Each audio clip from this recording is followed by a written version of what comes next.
موضوع ہے تاریخ اہل حدیث۔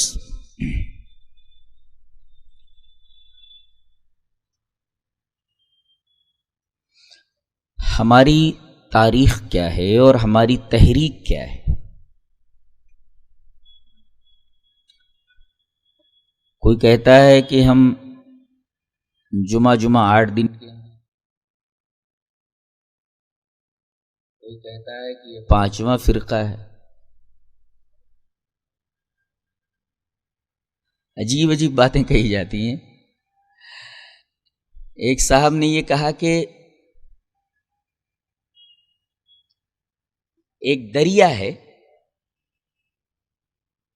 اس سے 4 نہریں نکلی اور 4 نہروں سے ان کی مراد یہ 4 مسالک ہیں۔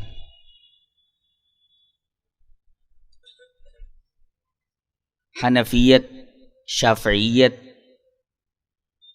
حنبلیت، مالکیت، یہ 4 نہریں دریا سے نکلی۔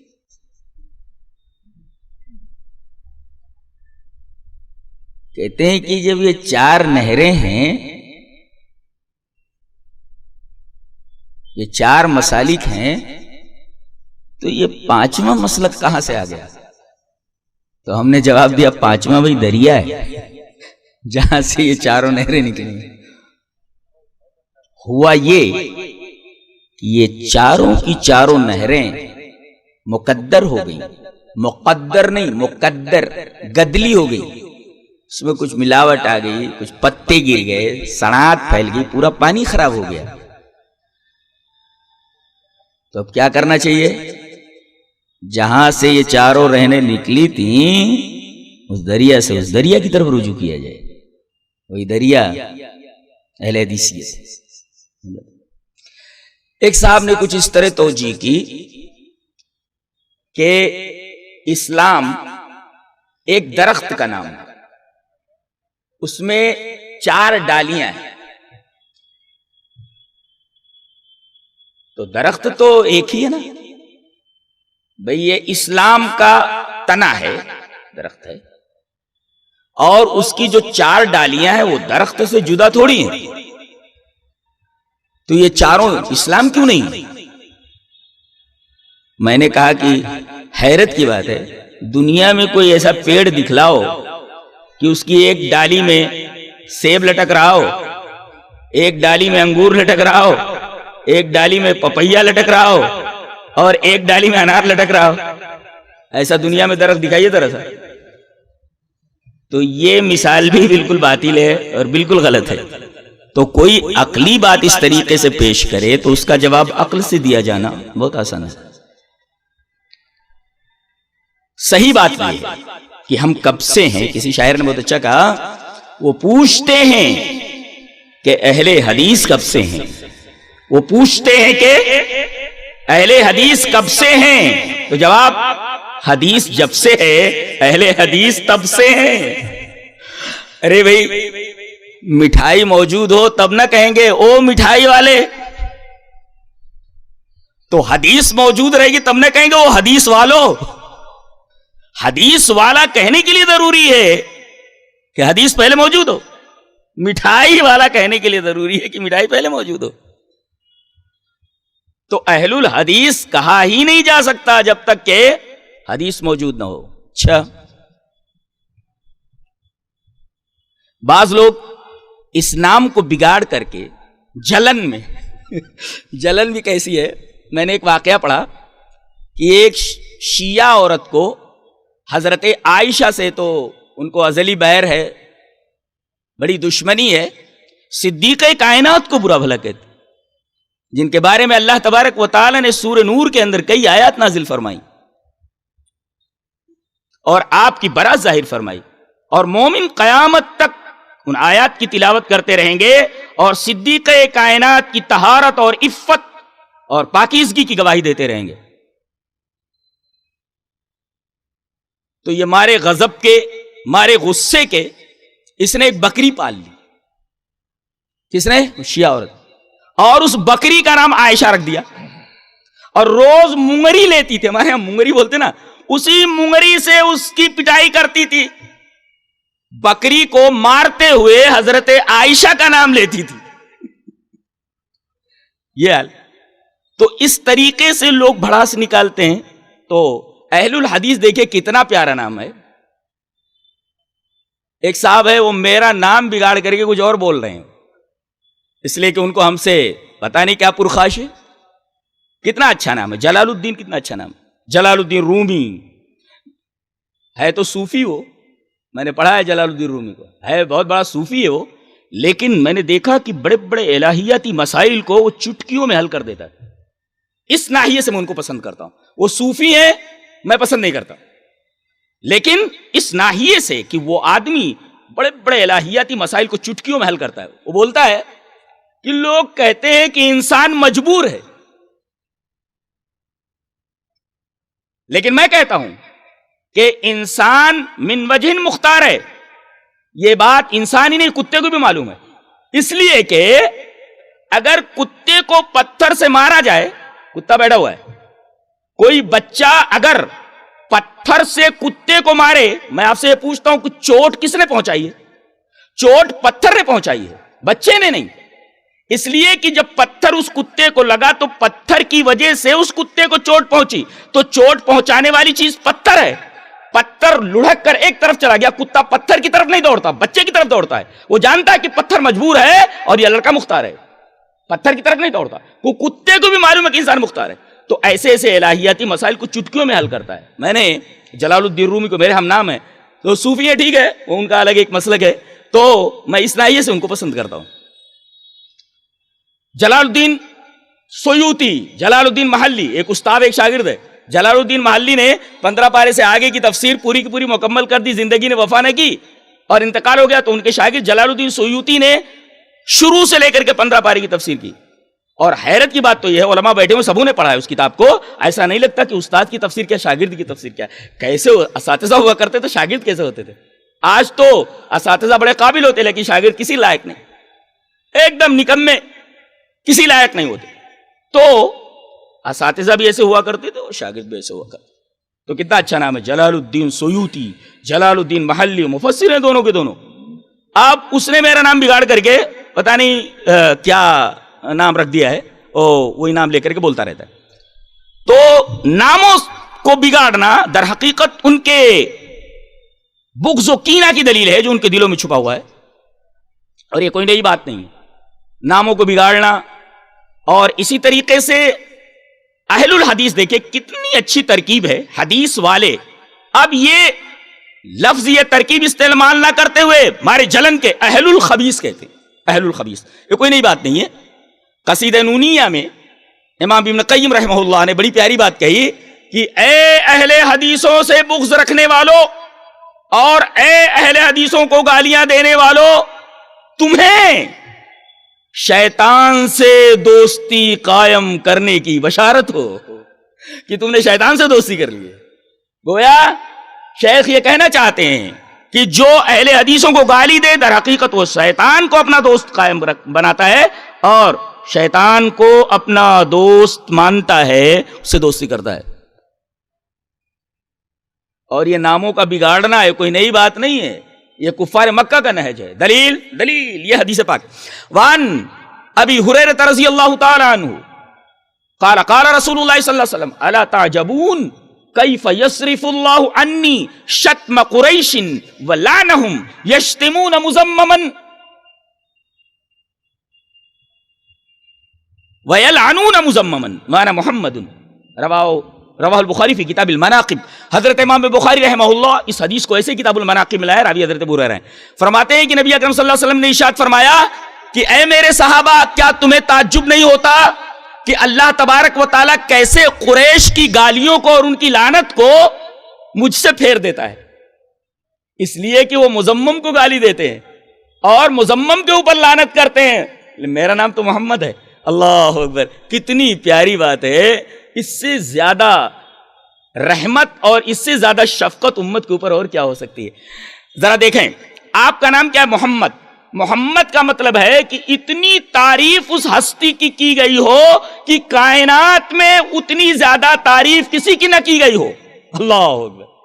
اور یہ تو بالبداہت ثابت ہے، بدیہی طور پر آدمی دیکھ سکتا ہے، اس پر دلیل قائم کرنے کی ضرورت نہیں، اس لیے کہ مسئلہ نظری نہیں ہے، بدیہی ہے کہ جب بھی اذان ہوتی ہے تو اللہ تبارک و تعالی کی توحید کی گواہی کے ساتھ جناب محمد رسول اللہ صلی اللہ علیہ وسلم کی رسالت کی گواہی دی جاتی ہے. اللہ تبارک و تعالی نے اپنے نام کے ساتھ اپنے رسول کا نام جوڑ لیا ہے. یہ نبی کریم صلی اللہ علیہ وسلم کی اتنی بڑی تعریف ہے کہ جسے لفظوں میں نہیں بیان کیا جا سکتا. تو آپ ایسے ہیں کہ آپ کی اتنی تعریف کی گئی کہ کائنات میں اتنی تعریف کسی کی نہیں کی گئی. اب بتائیے 17 مرتبہ آدمی 17 وقتوں میں 17 رکعتوں کے اندر آدمی کتنی مرتبہ نبی کریم صلی اللہ علیہ وسلم کے اوپر درود بھیجتا ہے، آپ کے لیے برکت کی دعا کرتا ہے؟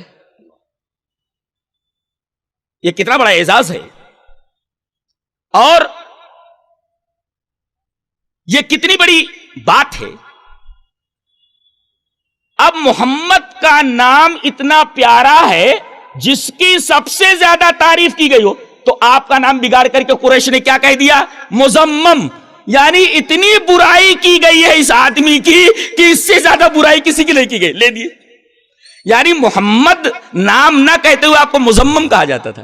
نبی کریم صلی اللہ علیہ وسلم نے فرمایا کہ یہ لوگ جو گالی دیتے ہیں مزمم کو گالی دیتے ہیں. ارے کہتے ہیں مزمم ایسا ہے، مزمم ایسا، مزمم ایسا ہے. نبی کریم صلی اللہ علیہ وسلم نے فرمایا یہ لوگ مزمم کو گالی دیتے ہیں، میرا نام تو مزمم نہیں ہے، میرا نام تو محمد ہے. تو یہ گالیاں دینا یہ آج سے نہیں ہے، بلکہ یہ کفار مکہ کا نہج ہے، جیسا کہ بخاری شریف کتاب المناقب کی اس حدیث سے واضح ہے. اور امام ابن قیم رحمہ اللہ نے فرمایا کہ جو ان لوگوں کو گالی دے، اہل حدیثوں کو گالی دے، در حقیقت وہ شیطان سے دوستی کرنے جیسا ہے. ایک نقطہ یاد رکھیں کہ ہم کب سے ہیں. پہلے وہ حدیث پڑھ لیتے ہیں. حدیث اس طرح مشہور روایت ہے، وہاں عبداللہ ابن عمرو رضی اللہ تعالیٰ عنہ قال قال رسول اللہ صلی اللہ علیہ وسلم لَيَأْتِيَنَّ عَلَىٰ أُمَّتِي مَا أَتَىٰ عَلَىٰ بَنِي إِسْرَائِيلَ حَزْبَ النَّالِ بِالنَّالِ حَتَّىٰ إِنْ كَانَ مِنْهُمْ مَنْ أَتَىٰ أُمَّهُ عَلَانِيَّةً لَكَانَ فِي أُمَّتِي مَنْ يَصْنَعُ ذَلِكَ وَإِنَّ بَنِي إِسْرَائِيلَ تَفَرَّقَتْ عَلَىٰ 72 مِلَّةً وَتَفْتَرِقُ أُمَّتِي عَلَىٰ 73 مِلَّةً كُلُّهُمْ فِي النَّارِ إِلَّا مِلَّةً وَاحِدَةً قَالُوا مَنْ هِيَ يَا رَسُولَ اللَّهِ قال ما انا علیہ واصحابی. رواہ الترمذی فی کتاب الایمان. حضرت امام ترمذی رحمہ اللہ اس حدیث کو ایسے کتاب الایمان میں لائے ہیں. اس کا ایک ٹکڑا حتی ان کان منہم من اتی امہ علانیۃ کو علامہ البانی نے ضعیف کہا ہے، باقی روایت صحیح ہے. کہ نبی اکرم صلی اللہ علیہ وسلم نے ارشاد فرمایا کہ میری امت کے اوپر وہی کچھ آنے والا ہے جو بنی اسرائیل کے اوپر آ چکا ہے. جیسے جوتے کا ایک تلا دوسرے تلے کے برابر ہوتا ہے، اور بنی اسرائیل 72 فرقوں میں بٹ گئی اور میری امت 73 فرقوں میں بٹنے والی ہے. سارے کے سارے فرقے جہنمی ہوں گی سوائے ایک کے. پوچھا گیا کہ اللہ کے رسول وہ ناجیہ فرقہ اور جہنم سے بچنے والا جنت میں جانے والا فرقہ کون سا ہوگا؟ آپ نے فرمایا نام نہیں بتایا بلکہ نہج بتا دیا. منہج کا مفہوم سمجھ میں آ گیا. منہج بتا دیا، نام نہیں بتایا. منہج یہ اصل ہے. منہج کیا ہے؟ ما انا علیہ، میں جس پر ہوں، وہ اصحابی، اور جس پر میرے صحابہ ہیں. اب سوال آپ کریں گے کہ ما انا علیہ، میں جس پر ہوں. سوال یہ ہے کہ نبی کس پر تھے؟ قرآن حکیم نے اس کا جواب دیا ہے کہ آپ کہہ دیجئے ان اتبع الا ما یوحى الی، میں اس چیز کی اتباع کرتا ہوں، میں اس چیز پر ہوں جو میرے اوپر وحی کی جاتی ہے. ظاہر ہے کہ آپ کے اوپر 2 قسم کی وحی ہوتی تھی، ایک وحی مطلوع یعنی قرآن حکیم، ایک وحی غیر مطلوع حدیث. یہ دونوں چیزیں، اچھا ہے یہ دونوں چیزیں وہی ہوتی تھی. جی ہاں، اس لیے کہ یہی دونوں چیزیں آپ نے امت کو دی ہیں، اور آپ نے جو ملا تھا وہی دیا ہے. اور آپ نے کہہ دیا تھا کیا میں نے پورا کا پورا پہنچا دیا میدان عرفات میں؟ اور تمام لوگوں نے کہا کہ آپ نے پہنچا دیا. تو وہی دونوں چیزیں جو آپ کے اوپر اتری تھی وہی امت کو پہنچایا. تو لازم یہ آیا کہ جو آپ نے امت کو دیا وہی چیزیں آپ کے اوپر اتری. اب آئیے وہ حدیث پڑھ لیتے ہیں. ما انا علیہ، میں جس پر ہوں. اب ظاہر ہے میں جس پر ہوں اور میرے صحابہ جس پر ہیں. ظاہر ہے کہ جس پر آپ ہیں اسی پر آپ کے صحابہ ہیں. سوال یہ ہے کہ کس چیز پر آپ ہیں کہ اسی پر آپ کے صحابہ بھی ہیں. بتایا گیا ان اتبع الا ما یوحى الی، میں اسی چیز کی اتباع کرتا ہوں جو میرے اوپر وحی کی جاتی ہے۔ اب سوال یہ کہ کیا چیز وحی کی گئی ہے آپ کے اوپر؟ وہی جو آپ نے امت کو دیا ہے،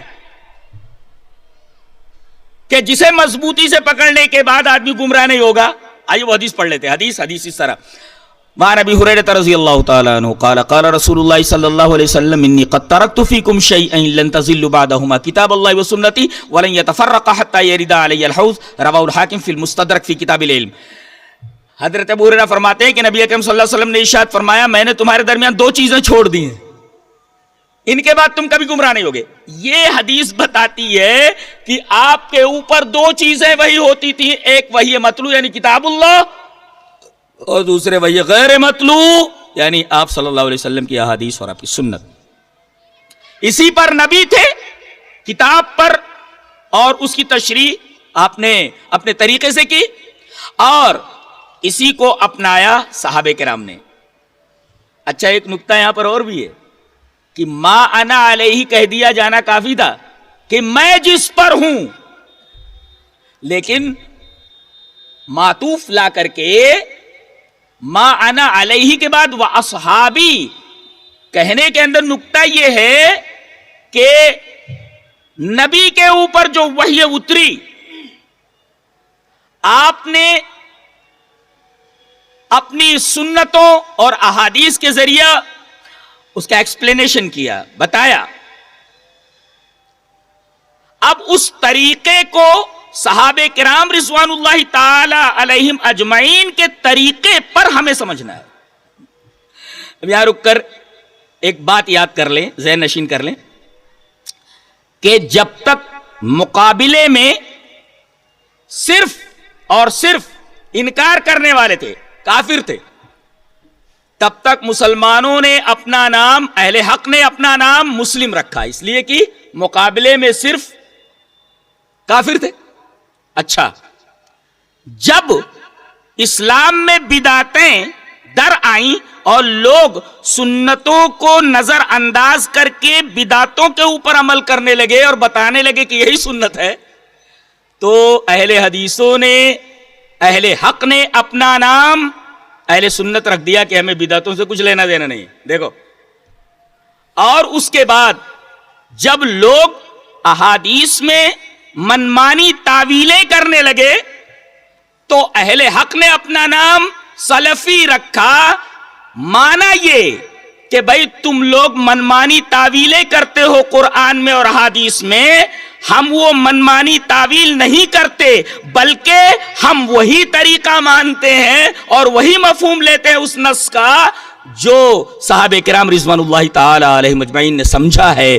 فہم سلف کی روشنی میں نبی کریم صلی اللہ علیہ وسلم کے طریقوں کو سمجھا جائے۔ ما انا علیہ کے بعد واصحابی کہنے کا مفہوم یہ ہے کہ نبی کریم صلی اللہ علیہ وسلم کے طریقے کو فہم سلف کی روشنی میں سمجھا جائے اور اس پر عمل کیا جائے۔ اس وجہ سے اصحابی بڑھا دیا گیا۔ اس کی دلیل کیا ہے؟ اس کی دلیل وہ آیت کریمہ ہے، وَمَن يُشَاقِقِ الرَّسُولَ مِن بَعْدِ مَا تَبَيَّنَ لَهُ الْهُدَىٰ وَيَتَّبِعْ غَيْرَ سَبِيلِ الْمُؤْمِنِينَ، جو نبی کی مخالفت کرے۔ یہاں دیکھیں مخالفت کا لفظ نہیں لایا گیا۔ قرآن حکیم بھی کیسی کتاب ہے، تفسیر کا ایک طالب علم مزہ آ جاتا ہے کہ قرآن حکیم کا انداز بیان کتنا حسین ہے۔ میں پہنچا رہا ہوں، شاید آپ سمجھ جائیں کہ یہ کہا جا سکتا تھا وَمَن يُخَالِفِ اللَّهَ وَالرَّسُولَ، ایسا کہا جاتا ہے، رسول اور اللہ کی مخالفت کرے، اللہ اور اس کے رسول کی مخالفت کرے۔ وہ لفظ لایا جائے وہ بھی عربی ہی ہے، خالف یخالف مخالفتن و خلافن، تو بہرحال وہ لایا جا سکتا ہے۔ لیکن یہاں شاق کا لفظ لایا گیا، اس کا مطلب جانتے ہیں؟ کسی چیز کے دو ٹکڑے کر دیے جائیں، جیسے یہ ہے نا، یہ دو ٹکڑے کر دیے جائیں، ایک ٹکڑا ادھر ایک ٹکڑا ادھر، تو یشاققی کا مطلب یہ ہوا کہ جو شخص اس طرح چلے کہ نبی ایک دوسرے راستے سے چل رہا ہو، یہ اپنا دوسرا راستہ بنا لے، دیٹ از کالڈ مشاقہ۔ شک سے ہے، شک کا مطلب کہ نبی جا رہا ہو دائیں طرف اور آپ جائیں بائیں طرف، اس کو کہتے ہیں مشاق۔ جو ایسی حرکت کرے، اتنا کافی تھا کہ جو رسول کے طریقے سے الگ ہو کر کے کوئی دوسرا طریقہ اختیار کر لے، یہ مشاقہ ہے، کافی تھا یہ. لیکن پھر معطوف لایا گیا وَيَتَّبِعْ غَيْرَ سَبِيلِ الْمُؤْمِنِينَ. جو اس وقت مومنین کون تھے؟ الف لام کا دخول وہ بتا رہا ہے کہ اس وقت صحابہ کرام ہے خالی مومنین. تو جو مومنوں کے راستے کی اتباع نہ کرے، یہ لانے کی کیا ضرورت تھی؟ یہ لانے کی اس وجہ سے ضرورت تھی کہ نبی کریم صلی اللہ علیہ وسلم کی احادیث کو فہم سلف کی روشنی، آپ کے سنن کو فہم سلف کی روشنی میں سمجھا جائے. اور اگر کوئی آدمی اس طریقے کا معاملہ نہیں کرتا ہے، اس کے لیے وہی سنائی گئی. کیا کہا گیا؟ نولی ما تولا. کیا انداز بیان ہے. ہم اس کو پھیر دیتے ہیں جس طرح وہ پھر جاتا ہے. ایسا دیکھ، میں تشریح نہیں کر سکتا کیا انداز بیان ہے. وہ جس طرف جانا چاہے، بھاڑ میں جانا چاہے بھاڑ میں چلا جائے. بولتے نولی ما تولا، وہ جس طرف مڑنا چاہے اس کو اس کی طرف مڑ. اتنی بڑی سزا ہے. اب وہ جو اپنی منمانی جس طرف چاہ رہا مڑ جا رہا، ہم اس کو موڑ دے رہے، جہنم میں جانے والا وہ نسری جہنم. نولی ما تولا، میں تشریح نہیں کر سکتا. کیا بیان ہے، کیا انداز گفتگو. اللہ کا کلام ہے. طبیعت پر ایک ہیبت طاری ہو جاتی ہے اور وجدان مہک اٹھتا ہے گفتگو پر. اس کو کہتے کلام، اس کو کلام بولتے ہیں. نولی ما تولا، وہ پھیر دیتے ہیں اس کو جدھر بھی پھرتا ہے، وہ کدھر بھی جا رہا ہے. اللہ اکبر. اور اس کو ہم جہنم میں ڈال دیتے ہیں. تو ما انا علیہ واصحابی. اب دیکھو ایک ہی فرقہ ہے، بقیہ جو فرقے گئے 72 وہ سب کے سب جہنمی، ایک فرقہ جنتی ہے. اب سوال یہ ہے کہ یہ فرقہ کب سے ہے؟ بعد میں بنا؟ نہیں، بعد میں نہیں بنا. کب سے ہے یہ حدیث دیکھیے. حدیث صوبان وہ بھی سنائی جا چکی ہے آپ کو. حدیث اس طرح، وان صوبان رضی اللہ تعالیٰ عنہ ان رسول اللہ صلی اللہ علیہ وسلم قال لا تزال طائفة من امتی علی الحق منصورین لا يضرهم من خالفهم حتى یاتی امر اللہ عز وجل. رواہ ابن ماجہ فی کتاب المقدمہ فی باب اتباع سنت رسول اللہ صلی اللہ علیہ وسلم. امام ابن ماجہ رحمہ اللہ فصل علوم کے اندر ہی کتاب المقدمہ کے اندر ہی روایت لائے ہیں، باب اتباع سنت رسول اللہ صلی اللہ علیہ وسلم. حضرت صوبان اس روایت کے راوی. اس راوی کے بارے میں ایک بات بتا دوں. حدیث کا طالب علم جب اس صحابی سے مروی کوئی روایت دیکھے تو ٹھٹک جائے. کوئی نہ کوئی بات ضرور ہے. اللہ اکبر. ان سے جتنی بھی روایتیں ہیں میں نے غور کیا ہے، کوئی نہ کوئی عجیب بات، کوئی نہ کوئی نادر بات ضرور ہوتی ہے اس کے اندر. اس راوی کی، صحابی کی جتنی بھی روایتیں بڑی عجیب و غریب ہے، بڑی عجیب و غریب ہے. حضرت صوبان، اور یہ نام بچوں کا رکھنا چاہیے، صوبان، سے واو بے الف نون. جی ابھی دجال پر میرا ایک لیکچر ہوا ہے، جمعہ کا خطاب اس جمعہ کو. اس میں نے صاحب ابن جسامہ ایک ہے، تو جسامہ میں نے جب نام لیا تو ایک صاحب نے کہا بڑا پیارا نام ہے. میں نے کہا رکھو، اچھا ہے، بچوں کا نام رکھو. جے جیم ڈبل سے الف میم گولتے. جی تو حضرت صوبان فرماتے ہیں کہ نبی اکرم صلی اللہ علیہ وسلم نے ارشاد فرمایا کہ ایک گروہ لا تزالو، مسلسل رہے گا، زائل نہیں ہوگا. لا تزالو کو مفاد کیا ہے؟ مسلسل رہے گا. اور ایک رہے گا، مسلسل رہے گا. اس کا مطلب کیا؟ نبی کے دور میں بھی رہے گا، ورنہ لا تزالو کو کوئی مطلب ہی نہیں. لا تزالو کو مفاد یہ ہے کہ وہ نبی کے زمانے میں بھی رہا ہو، کبھی کٹ اپ نہ ہوا ہو. اس لیے کہ ما زالا مسلسل بلا انقطاع کے لیے آتا ہے، بیچ میں کٹ اپ نہیں ہے، تسلسل ہے بغیر کٹے ہوئے. اس کا مطلب نبی کے دور میں بھی وہ طائفہ تھا، وہ گروہ تھا. لا تزال طائفۃ، ایک گروہ رہے گا. اور طائفہ سمجھتے ہیں کس کو بولتے؟ یہ بڑی جماعت سے نکلا ہوا ایک چھوٹا سا گروہ، اس کو طائفہ بولتے. یہ نقطہ ایک ملا کہ ہمیشہ اہل حق کم رہیں گے. یہ کثرت یہ کسی کے حق ہونے کی دلیل نہیں. حق کا معیار قلت اور کثرت نہیں بلکہ دلائل ہوتے ہیں. یہ دیکھا اگر ایک آدمی بھی حق پر ہے اور اس کے بعد دلائل ہیں، دلائل کی بنا پر اگر ایک آدمی کھڑا ہوا ہے اور پورا شہر ایک طرف ہے تو وہ آدمی حق کے اوپر، پورا شہر باطل پر ہے. یہ حق کا معیار ہے. تو حق کا معیار قلت اور کثرت نہیں بلکہ دلائل ہوتے ہیں. طائفہ ایک تو لا تزالو برابر رہیں گے نبی کے زمانے میں، اور دنیا کے اندر یہ طائفہ موجود رہے گا ہر کونے میں، کبھی خالی نہیں ہوگی دنیا اس سے.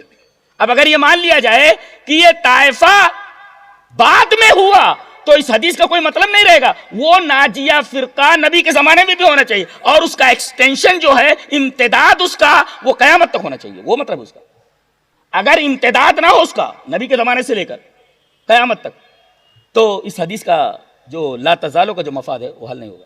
جی اور طائفتن کہہ کر کے طائفتین یا طوائف نہیں کہا گیا, ایک ہی ہے. اللہ تعالیٰ طائفت من امتی, میری امت. اور علی الحق, وہی حق کے اوپر ہوگا. اور حق کسے کہتے ہیں وہ آپ کو معلوم ہے, بما نزل علی محمد وهو الحق. سورہ محمد میں جو اللہ کے رسول پر نازل ہو وہی حق ہے. اور اللہ کے رسول پر کیا نازل ہوا, اب حدیث بتائیے, قرآن و حدیث. لہذا قرآن و حدیث ہی حق ہے. جی علی الحق, وہ قرآن و حدیث پر ہوں گے, جیسا کہ قرآن سے حق کا مفہوم متعین ہوا کہ وہ قرآن و حدیث پر رہیں گے, وہی مطلوب اور غیر مطلوب پر رہیں گے, فہم سلف فہم صحابہ کی روشنی میں شریعت کو سمجھیں گے. اچھا, اور منصور رہیں گے وہ. اب دلائل میں کوئی کھڑا ہو جائے, چیلنج دینا الگ بات ہے. ہم نے کہا بیٹھو بھائی, تم کو بات کرنی ہے, مناظرے کا چیلنج دے تو بیٹھو, تم کو ان سے آگے نہیں جانے دیں گے. ان مانے بھی ہوتا ہے طرف سے, اور من مانے بھی طرف سے ہوتا ہے.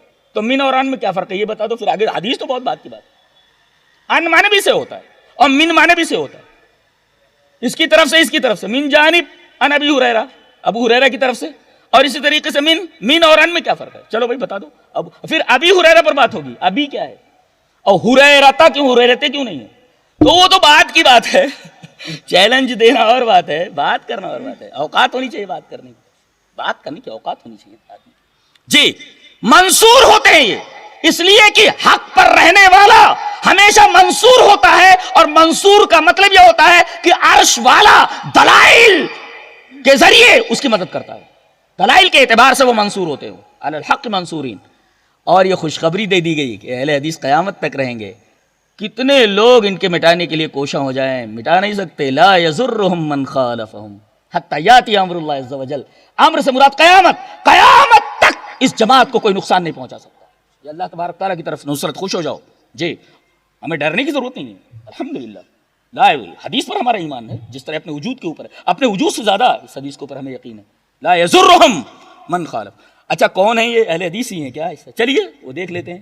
بہت بڑے امام کی بات, اور وہ ترمذی میں بھی موجود ہے. حدیث پڑھ لیتے ہیں. حدیث اس طرح, وہاں معاویہ بن قرۃ عن ابیہ قال قال رسول اللہ صلی اللہ علیہ وسلم اذا فسد اہل الشام فلا خیر لکم لا تزال طائفۃ من امتی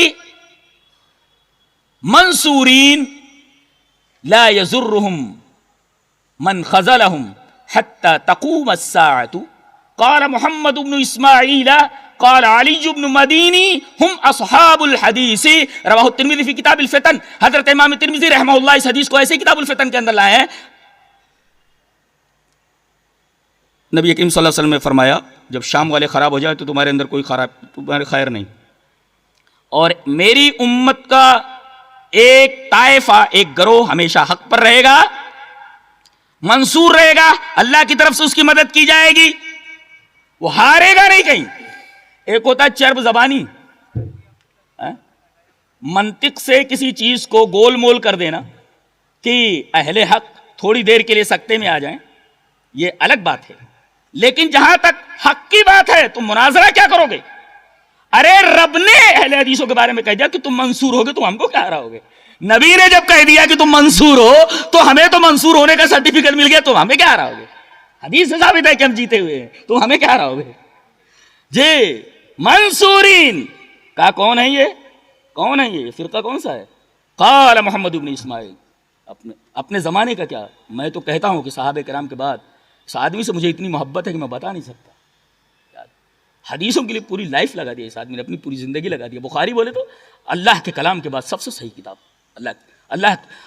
اللہ کی کتاب کے بعد سب سے صحیح کتاب محمد بن اسماعیل بخاری کی, بخاری شریف. اہل حدیث طالب علم جب تک علماء سے اس کتاب کو پڑھے نا سند نہیں دی جاتی. بریلوی ہو اس وقت تک سند نہیں دی جاتی جب تک بخاری شریف نہ پڑھے. اگرچہ جستا پڑھے, اگرچہ دورہ کر کے پڑھ لے, دوڑ کر کے پڑھ لے, اور اسی طریقے سے دیگر فرقے والے جب تک اس کتاب کو پڑھے نا تب تک سند نہیں دی جاتی. یہ امام بخاری رحمت اللہ علیہ کی عظمت کی دلیل ہے. اللہ اکبر, اللہ کی کتاب کے بعد سب سے صحیح کتاب امام بخاری رحمت. ایک ایک راوی گفتگو نہیں کر سکتا کوئی نکیر نہیں کر سکتا. اور یہ آدمی ایسا ہے کسی آدمی کے اوپر جرح کر دے وہ لائق اعتبار ہی نہیں ہوتا. یہ مقام ہے حضرت امام بخاری رحمۃ اللہ علیہ کا. اللہ وہ آدمی بول رہا ہے.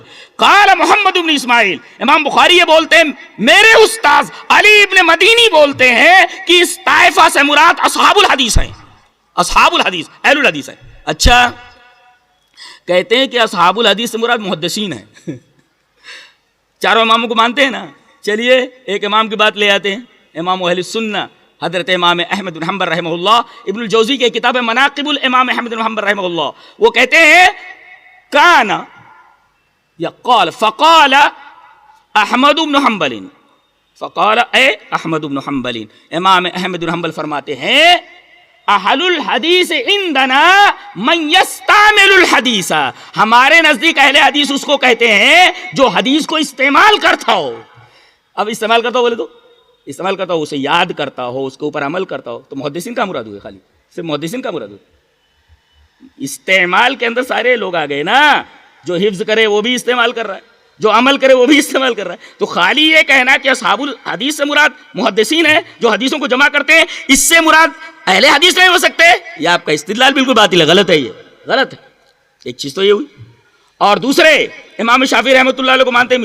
میزان کبریٰ شہرانی کی اٹھائی ہے, اس کے اندر لکھا ہے کہ وکان یقول ای الشافعی, امام شافعی رحمۃ اللہ علیہ فرماتے ہیں اہل الحدیث فی کل زمان کالصحابۃ فی زمانہم. یہ میزان کبریٰ شہرانی کے اندر موجود ہے کہ اہل الحدیث ہر زمانے میں ہوں گے اور رہیں گے جیسے صحابہ اپنے زمانے میں. اور یہ تو اپنوں کی گواہی ہے, دوسروں کی گواہی لے لیجیے. اجتہاد و تقلید کے اندر لکھتے ہیں مولانا ادریس کاندھلوی صاحب, اہل حدیث تو سب کے سب صحابہ تو کل کے کل اہل حدیث تھے. اب دیکھیے حاجی امداد اللہ مہاجر مکی کے ایک خلیفہ مجاز ہیں انوار اللہ فاروقی صاحب, وہ اپنی کتاب فضیلت جنگ کے اندر لکھتے ہیں صحابہ تو کل کے کل اہل حدیث تھے. اب دیکھیے امام لوگوں کو تو چھوڑیے, یہ لوگ بھی گواہی دے رہے ہیں. اس سے مراد صرف محدثین نہیں بلکہ چاہے وہ محدث ہو چاہے وہ حدیث کے اوپر عمل کرنے والا ہو, سب مراد ہیں اس سے. ایک بات اور, سب سے پہلے ہندوستان کی بات کرتا ہوں.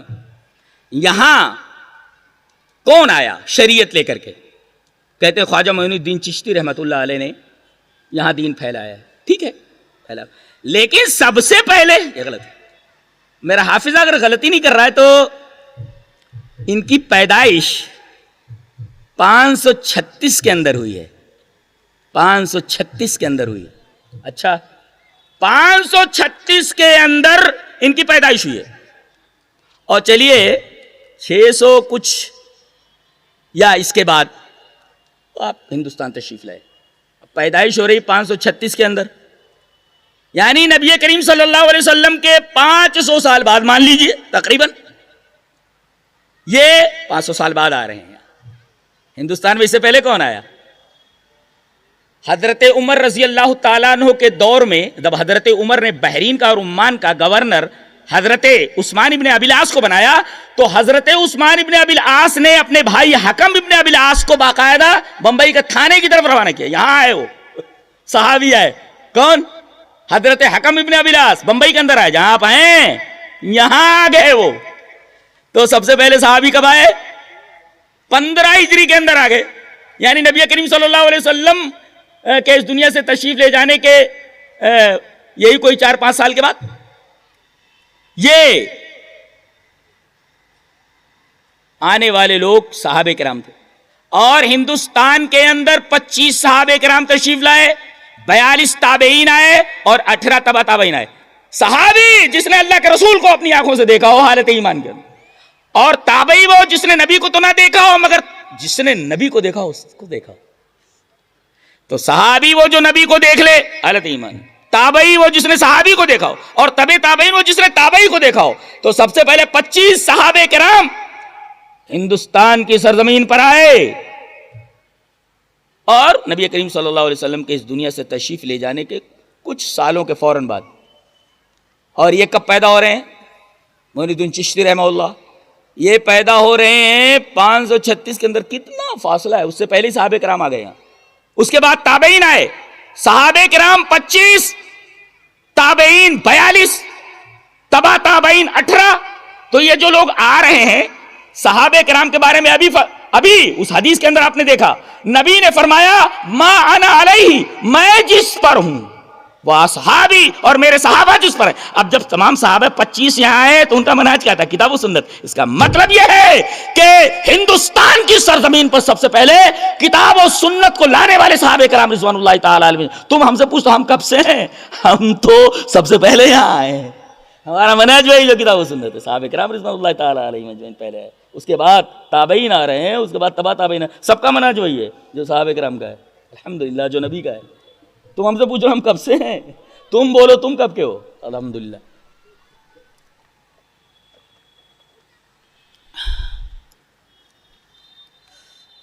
اسی طریقے سے آپ دیکھیں گے کہ سب سے بڑے عمر والے امام جو ہیں وہ امام ابو حنیفہ رحمہ اللہ. عمر والے یہ سن 80 کے اندر پیدا ہو رہے ہیں، برابر ہے، اور 150 کے اندر انتقال ہو. ایک بڑا اچھا لطیفہ آپ کو سناؤں. گلبرگہ میں چلتا رہتا تھا کام، بھائی منکرین حدیث سے بحث ہے تو دیگر مسالک والوں سے بحث ہے وغیرہ وغیرہ. ایک صاحب آئے کہنے لگے کہ قاسمی صاحب ایسا ہے کہ وہ چاروں فرقے برحق، چاروں مسلک برحق. میں نے کہا وہ کیسے؟ بولے وہ چاروں ائمہ بیٹھے اور انہوں نے سب کی فقہ کا مطالعہ کر لیا اور ہر ایک نے سائن کر دیا ہر ایک کی فقہ کے اوپر، تمہارا صحیح ہے تمہارا صحیح ہے. میں نے کہا کہ یہ جو چاروں کی میٹنگ تھی یہ عالم ارواح میں ہوئی ہے کہ عالم دنیا میں ہوئی؟ بولے کیا مطلب؟ ارے میں نے کہا کہ سن 80 کے اندر امام ابو حنیفہ پیدا ہو رہے ہیں اور سن 150 کے اندر انتقال ہو رہا ہے. جس سال ان کا انتقال ہو رہا ہے اسی سال امام شافعی پیدا ہو رہے ہیں. تو یہ میٹنگ کب ہوئی؟ عالم ارواح میں ہوئی. کہا کہ ایسا ہے. میں نے کہا کس نے کہا؟ بولے حافظ جی نے کہا. بلاؤ اس کو یہاں. حافظ جی کو کہا کہنے والا بلاؤ حافظ جی کو یہاں. میں نے کہا وہ صرف حافظ ہے، وہ اس کو کیا معلوم؟ بولے سارے کے سارے ائمہ نے ایک دوسرے کی تصدیق کر دی. اللہ. اب یہ 80 میں جب پیدا ہو رہے ہیں اور محمد ابن قاسم جب آ رہے ہیں یہاں سن 93 کے اندر، اس وقت کتنے بڑے تھے؟ یہ 12 سال کے. تب تو مسلک بنا ہی نہیں تھا. پوری تاریخ مطالعہ کر لیجئے ہم کب سے الحمدللہ. تو یہ ہماری تاریخ ہے اور اس کو ہر آدمی اب تو جانتا ہے. اب تو نیٹ موجود ہے، ہمیں بولنے کی بھی ضرورت نہیں ہے. آپ اٹھا کر کے دیکھیے پوری تاریخ آپ کے سامنے آ جائے گی الحمدللہ. اللہ تبارک و تعالی ہمیں نیک عمل اور اچھی سمجھ کی توفیق عطا فرمائے.